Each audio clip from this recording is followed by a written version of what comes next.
Hello ladies and gentlemen, Baltmatrix here, and today we are taking a look at X2Toys Sky Crusher. I saw the prototype for this figure for the first time at TFCon 2017 in Reston, Virginia, and then a month later the figure is out. If you haven't guessed already, this is a not Skyfire or a third-party Skyfire figure. Now the figure does come with two accessories. They are transformable weapons. The first mode that the weapon comes in is its gun mode. And then the other weapon is this weird sword axe mode. Both weapons, or both modes of the weapon, can easily be held by the figure in robot mode, as you can see. That is accomplished thanks to a handy-dandy little peg system going on in the wrist. So the figure just attaches the component to that part and then lays it in his hand, and that's it. That's all she wrote. These things can combine. In order to combine the weapons, we first need to take the gun mode and turn it into its sword axe mode. And we're done. That's it. This sliding gimmick is really very tight. Take the two handles and then combine them together at the handles.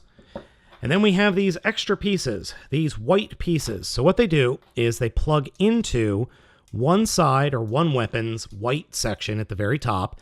And then there's a black peg that it'll peg into like that. Once this is done, getting these white pieces off is incredibly difficult. Just beware of that if you pick up this figure. The other thing about this is there's really nowhere to conveniently store these white pieces other than on the weapons themselves when they're not combined. And they get in the way. They just get in the way. So then the figure can hold the comboed weapon like this. What can I say? It's a giant freaking gun axe thing. It's cool in theory. In practice, it's kind of stupid. Giving you a quick 360-degree look at Sky Crusher, you can see that he is definitely a third-party Jetfire. And I think the robot mode looks fantastic. I like this robot mode. Now, a couple of folks on my Twitter said that they don't really care for it, and I can understand why. The head sculpt is a little bit something to be desired, and I do have a slight mistransformation. The little tail wings shouldn't be pointing out. They should be folded flat against the backpack. I like the look of the figure. I think it looks good, but I do agree with the folks on my Twitter feed. The head sculpt is a little weird. Weird, I don't think is the correct term. It just is dull. There's no character in the face there. I kind of get why, because it's a Titans Master or a Headmaster, so it's designed to come off. And this little thing is heavy. This little dude is heavy. He's well painted, on the chest at least, but the rest of the body, there's barely any paint. I mean, he's black and white. Literally, that's it. This little dude, though, has a lot more posability than a standard Titans Returns Headmaster or Titan Master. I like the idea. I just wish it had some paint in the face. That'd be really nice, because the whole just black and white aesthetic I don't think really works. It is slightly bigger than a standard Titan Master, though. But one thing that is absolutely awesome is any Titans Master will fit in the head of this guy. So, welcome to Skyonock. Okay, it's Scorponok with a Jetfire body. Works for me. Hey, you know what? If this was Scorponok's head painted up into Scorponok's colors, that would be freaking amazing. One quick thing about the head is that it does have light-up eyes. However, it does require a C927 battery. You can't get those kinds of batteries in stores normally here in the US, or at least than I've been able to find. I've tried Home Depot, Lowe's, Walmart, Target, and Toys R Us, and no dice. The only place that I've been able to find them is online on Amazon. They're not expensive. You get like a pack of 15 of them for $8, but I can't just go to a store and get that type of battery. Again, that's a CR927 battery. I can't find it anywhere near me. Another really cool thing about the whole Headmaster gimmick is that this figure has a quick release right here where my thumb is, that silver piece. So you can push that in and then drop any head into place and it'll snap in very easily. And it also works when pulling the head apart or head off. One thing that isn't so great, though, is I find that the helmet component is too tight. There's not enough tolerance. So what I end up doing is just kind of wiggling whatever piece is in and then dropping the helmet down. Something you have to be careful of if you get this figure, though, is the blue paint here at the top is already starting to rub off on my fingers and rub off on anything that touches it. So I've had to scrub off the paint that's scraped off of the top here and from the inside of the helmet that went onto one of the other Titans Masters that I tried on this guy. The figure boasts 29 points of articulation, but some of that articulation is hampered by the bulkiness of the figure and certain areas, specifically in the hips. They can only go forward and out so much before they start running into other parts of the torso. I really think this figure has a lot going for it in terms of articulation. The figure is also very, very heavy. It's nearly 2 pounds and features a combination of plastic and die-cast metal. So you do need to be aware of that because that does affect its posability because certain parts of the torso are much heavier than other parts. A quick size comparison, you can see that Sky Crusher is just a smidge taller than both Titans Returns Overlord and Masterpiece MP10 Prime. I also have Titans Returns Voyager class Megatron here for scale. It's a pretty big figure. Sky Crusher's transformation is incredibly interesting, and it really does remind me of a Robotech or Valkyrie transformation. To start off with, we'll pop the head out and just put it off to the side. Next, we'll come down to the forearms and extend the outer forearms out and over the fists.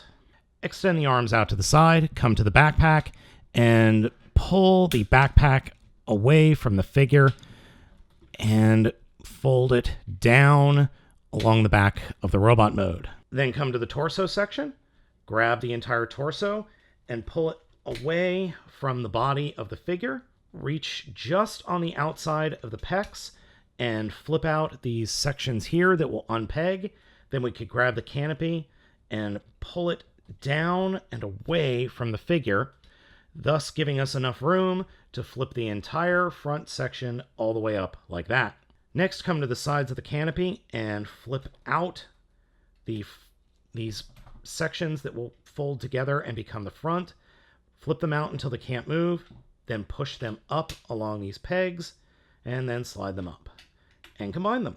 Now those white sections that were pegged into the pecs, flip the ends of them up and fold them in until they peg underneath the air intakes and to the side of the vehicle mode by the canopy, like that. And then you could push it up a little more if you want until everything pegs into place like that. Next, there is this little flap right here just above the crotch. Fold it out as far as it will go. And take the head or the helmet and flip it out as far as that will go. Then unpeg this hinge and flip it forward and fold it almost all the way down until this little section at the bottom of the back pegs into the upper hips. Next, we take the helmet and fold it down and peg it into this little piece we just flipped down before, and that will peg in right there at that opening at the helmet.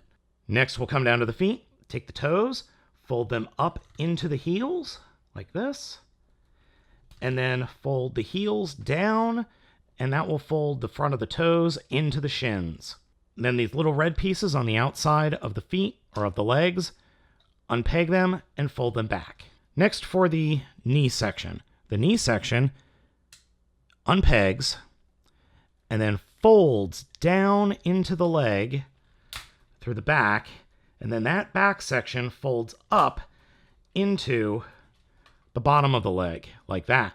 Next, we come to the backpack, unpeg the backpack from itself, lift it all the way up, unfold the wings, and the little bit of the front of the wings from both sections, fold them down, and then before you connect the wings into place, take the arms, fold the arms straight down, peg the arms into the sides of the back of the legs, and then this little tab will peg into the top of the wing, or I'm sorry, the bottom of the wing there. So just get everything lined up, pegged into place, fold the wing down, peg the wing into the back of the forearm, into the red component right there, like that, and then fold this section down. And we do the same thing on the other side. The only difference is this little winglet will peg into the red part right here. Now that the wings are done, we'll come back to the red part, flip up these red sections, fold them out, down, and then fold them underneath the red canopy, like that. We'll do that for the other side, and then this is where we would flip these tail wings up, then fold the whole red section down, peg it into place, and this requires way too much force than I like to give it, but yeah, it does. And we're pretty much done. The only thing to do is fold out the landing gears. Did forget one little piece. These front skirts flip up, and there's a double hinge, and they will hinge down and peg into these pegs right here. And before I give you a 360-degree look at the figure in this mode, the figure does possess two different cockpits, which is very cool. So you can store a Scorponok or any other Titan's Master in either one. It doesn't really matter. I normally like to keep his actual head in the front cockpit, facing the right direction though, and then just a Scorponok or any other Titan's Master up here. I think this plane mode looks really neat. It's not perfect.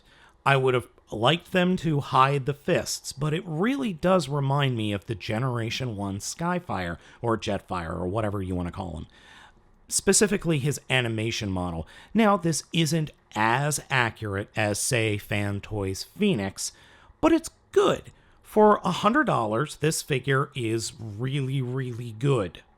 The figure can also store the guns in vehicle mode like this underneath the wings, or using these components will slide over these rear tail wings like this, and then you attach the guns. I actually had the pieces on backwards. The white pieces should have been reversed and pointing the other directions, but the effect is the same. You get guns on the top of the plane. If you're wondering, a Gerwalk mode is 100% possible, though this is actually in the directions. And so is this mini battler mode. And then so is this battle station tank mode thing. I mean, I appreciate them going all out with different fan modes, but this is getting ridiculous.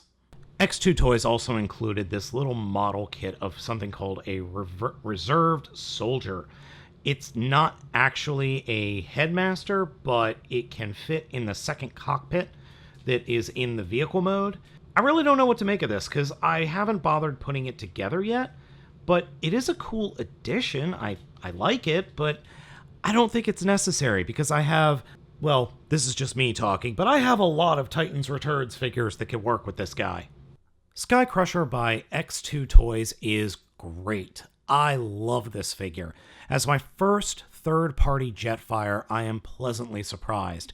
I still want to get Phoenix from Fan Toys, but I really, really like this guy. I picked this figure up over at the Chosen Prime, and you can too. Just be aware of a few minor things.